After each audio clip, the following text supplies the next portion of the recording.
观众朋友们好，这里是大时局，我是米兰。张幼霞露面了，神隐多日之后，他突然主持会议，而新华社还特别强调，这是经习主席批准。同一时间，北京全城进入战备模式，天然气断供，油箱排空，甚至连厕所都要实名制。可笑的是，民间也在以最荒诞的方式反击，有人把标语写进公共厕所，还传出93要闹大场面的视频。这些讯号连在一起，到底意味着什么？张幼霞是真心替习近平背书，还是借着习主席批准的名义，实际上军权已经换手？好，我们先来看北京现在的情况。距离93大阅兵只剩7天，北京已经不是首都，而是一座战时城市。有网民把具体的管控细节爆料在 X 平台，文化学者吴作来也转发了相关内容。长安街沿线两旁楼栋天然气全部断供，各小区统一堂食或盒饭，临街面家家户户严禁开窗，住户互相监督，各家汽车、菜刀、锤子、尖锐物统一登记造册。特别是油车油箱里汽油必须排放干净，外来人员一律不准留宿。辖区派出所、居委会必须组织人员日夜巡查。这样的画面，你想象一下，一场阅兵却把北京搞得像临战戒严。这不是盛典，这是恐惧；不是庆典，而是全民坐牢式的维稳。当然，哪里有压迫，哪里就有更强烈的反抗。既然士兵、派出所和朝阳大妈们都在大街上日夜巡逻，人们就把反共标语写在北京的公共厕所里，除了看桥员外，看厕所员也紧锣密鼓地上岗了。网友罗翔破木推墙在 X 平台爆料，北京自来水也变质了，有人扬言要在9月3号闹大场面，有人将手写的习近平93炸死你的字样制作成视频上传到网上。天下反共反贼们让中共防不胜防，就在中共千方百计维稳，搞好93大阅兵，借此抢夺二战历史叙事的话语权，彰显其执政的合法性之际，日本不干了。日本共同社援引多名外交消息人士称，日本政府已通过外交渠道呼吁欧洲及亚洲各国不要出席将于9月3号在北京举行的抗日战争胜利80周年纪念活动及阅兵式。理由是此次活动中共过度聚焦历史，反日色彩浓厚。台湾方面也已呼吁民众不要参加中共举办的93大阅兵仪式，以免强化北京的领土主张及其统一台湾的历史叙事。中共外交部发言人郭家坤26号在例行记者会上回应称，中方已向日方提出严肃交涉，要求日方澄清。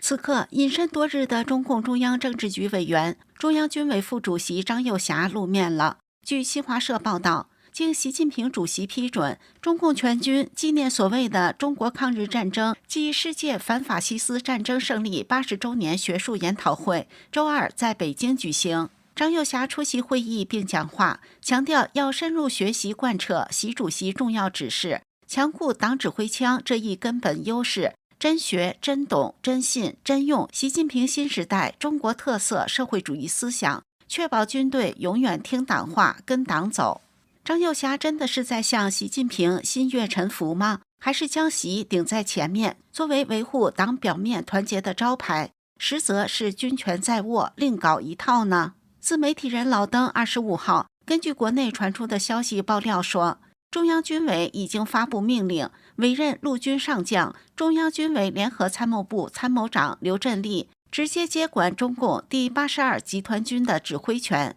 直至完成中央军委交付的特殊任务为止。该消息因中共一贯的黑箱操作，无法核实真伪。但在当前中共权力斗争激烈的当下，掌握军权的张幼霞任用他信得过的亲信刘振立掌管镇守京城的82军，也是合理的安排。82集团军是原38军的特战部队，素有御林军之称。原海军中校参谋姚成稍早爆料说，第82集团军已经奉命进驻北京，直接负责中央军委的安全保卫工作，并接管了中南海的警卫任务。这又是张幼霞以军队实力控制中共政权大局的战略布防。老登表示，8月23号，刘振立上将在82集团军驻地召开了包括全体少校以上的军官的动员会议。在会议上，刘振立传达了中央军委扩大会议的精神，明确指出，当前军委工作由中央军委常务副主席张又侠代笔主持，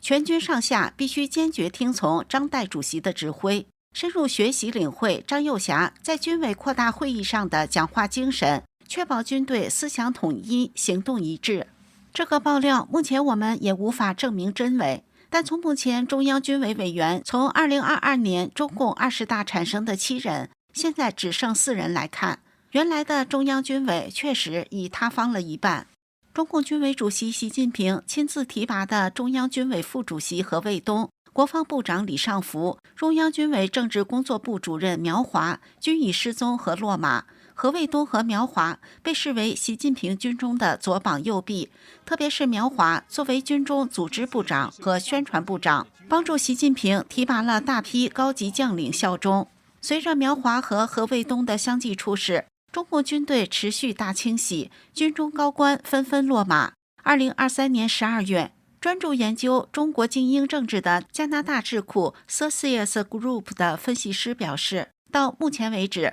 我们在对中共火箭军的调查中追踪到大约70人被带走。独立评论人杜正8月23号在台媒上报刊文表示，习近平自上台以来晋升了79名上将，除官宣落马或免职的10人外，还有卷入落马传闻的至少16人，合共26人，占总数超过30%。而习近平的3任中央军委办公厅主任均被调离或者落马。中央军委办公厅主任有军中大总管之称，是习军中身边第一亲信，是习与全军高级将领联络的关键枢纽，其重要性是军中其他任何人都无法替代的。第1任中共中央军委办公厅主任秦生祥被调离习近平身边后，他于2017年曾任海军政委，2019年晋升海军上将，2023年任中共第14届全国人大社会建设委员会副主任委员。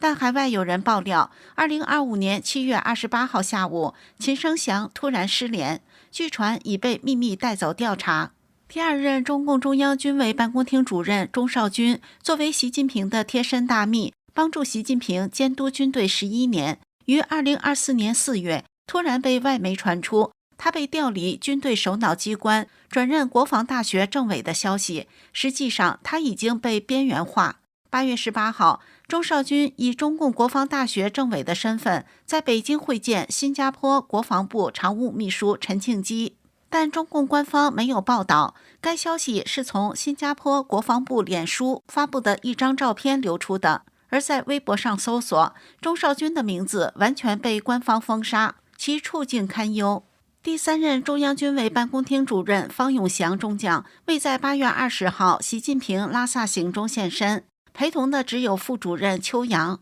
今年3月、4月，先后有熟悉中共政情的人在海外社交媒体 X 上爆料，方永祥已被免职。从习近平的亲信一一被调离、查处和失联来看，习近平军权旁落是大概率的事件。那中央军委副主席张又侠在去年3中全会，习近平突然病倒时，实际掌握了军权的传闻，也不是空穴来风，甚或是真实情况。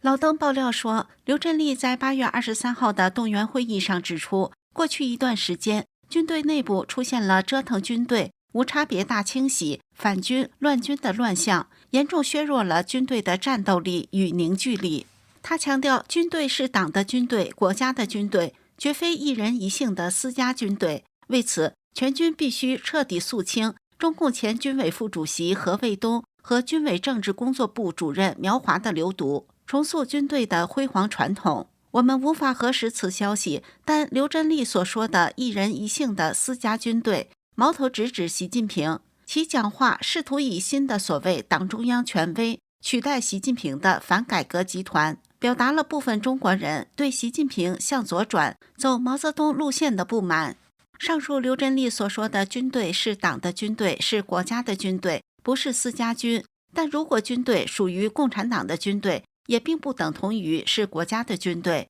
特别是共产党在中国一党独大，霸占了中国的统治权76年，党的细胞渗透到中国的政府机构、军队、厂矿、学校、社会的方方面面。而共产党的眼中只有权力，没有人民，更没有经济。每逢经济崩溃，政权要完蛋时，中共就找党魁当替罪羊下台，再用改革欺骗继续维持政权。前美国国务院中国政策规划首席顾问余茂春主导了哈德逊研究所报告，为后中共时代中国做准备。该报告指出，作为执政时间最长的共产主义独裁政权和第二大经济体，中共的垮台并非不可想象。如果经济衰退、民族冲突或国际制裁等压力加剧，垮台可能一夜之间变天。纵观上个世纪90年代东欧国家共产党政权垮台的情形，没有发生国内混战。波兰和捷克斯洛伐克通过立法剥离党派控制。台湾民主化进程中，国民党军队逐步国家化，也是和平过渡。中共长期以来对军队和公安绝对控制，一旦政权垮台，这些武力机构如何转型成为真正的国家军队和警察力量，是一个关键问题。目前中共高层还在高喊党管军队，党指挥枪，也是中共控制军队的一贯洗脑宣传的说法。被中共高压统治了几十年的中国人，还愿意接受中共的残暴统治吗？截至目前，大纪元网站上退出中共党团队组织的共有4亿5100多万中国人，这就是民心所向。中共会不会像余茂春所说的那样一夜倒台呢？您怎么看呢？请留言告诉我们。这里是大时局，感谢您的陪伴与思考，请订阅、分享并打开小铃铛，一起在动荡中坚守真相，在黑暗中点燃希望。